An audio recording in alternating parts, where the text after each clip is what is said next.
Alright guys, quick easy PCV valve on 3rd gen 4runner video. And your PCV valve is located right here around the throttle body, right beside your intake. And the reason I'm changing mine, I'll show you in just a second. To get a little extra room, pop this hose off, spin this out. The reason I'm changing mine, if you look in there, if it'll focus, there's no light. Anyway, there's a little bit of sludge I found inside there. You can kind of see it. I'll stick my finger in there. A little bit of sludge build up from over time. And it could just be because the engine's real high mileage, 360K. But, so that's just build up from probably since it rolled off the lot. But anyway, I'm gonna go ahead and change this anyway, just in case it's putting pressure and putting oil up in the throttle body. I'm gonna run some seafoam through. This clip right here, you don't need tools for that. You can just pop it out. And then you'll probably need a pair of pliers to spin this off there. All I've done is pop my hose off, and this right here does spin, so it shouldn't be too hard. You may need I see a lot of people use a trim clip under the bushing here to pull it up. Only thing I used to get the hose off was a long pair of needle nose, so I'm gonna try to get this needle nose and a trim clip so you can pop it out. Alright guys, quick tip, one thing you really have to look out for is this bushing right here likes to crumble and then fall down into the valve cover, and your cams are gonna hate you when you do that. You got old rubber crumbling up into your valve, under your valve cover and then getting in your cams. They're gonna hate you for that. So I'm gonna get my trim clip. A lot of people use a vacuum while I do this, but I'm just gonna try to be careful and get it done. All right, my PCV valve is out. Looks pretty gummy in there, which that's pretty normal, especially on higher mileage. I've seen worse come out of these engines. And then we still gotta get this rubber grommet here.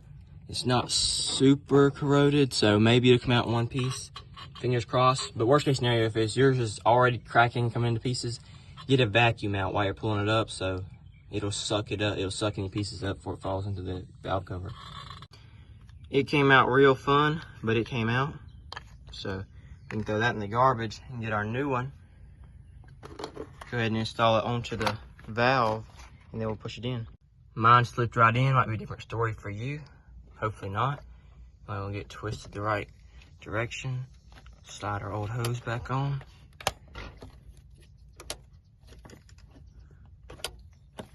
And you also can replace the hose as well. Mine looks fine.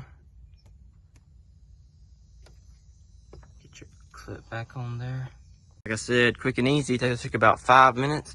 It's all back together. Only thing I did is move this box. Some people say to remove the whole snorkel. I didn't do that. Now also, if you're having a big issue with your PCV valve, you might need to actually change your MAF sensor, or at least clean it. Because again, like this, mine, just a little bit of grease, and I could tell it's old. That didn't happen real recent. I just changed oil in this thing, so I know in it that looked like old oil, so that's probably been happening for a long time.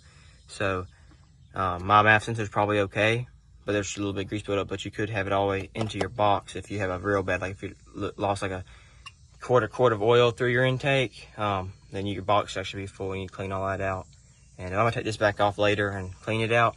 I'm also gonna run some seafoam through the, clean out the throttle body and the engine and top of the pistons, that carbon buildup and stuff.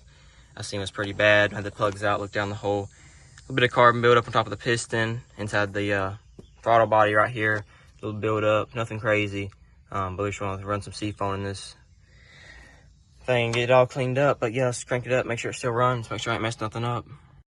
Fired right up, running good.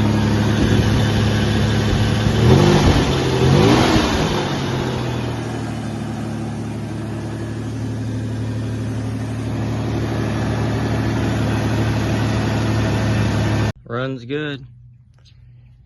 Good deal. And be careful, I knocked my one of my coil wires off while I was doing this. Just make sure you put that back on or it'll be skipping. But again, if you have more issues, another thing is this, most of these, even if you're not having any major issues or anything noticeable, and you probably should, honestly, any old vehicles, you should replace your PCV valve on, especially higher mileage. But on this one, this engine, you'll get slightly better. If you start getting just poor gas mileage, it can help out with that. Another thing is probably, if it doesn't help you at all, your next step probably over here, this MAF sensor, pop it out and clean it. Mine's still the original, or at least OEM part replaced. And yep, so real quick and easy. Took me no time to pop that thing in there. And then again, I'm gonna run some seafoam through here and clean this engine up good, get all the carbon built up out here.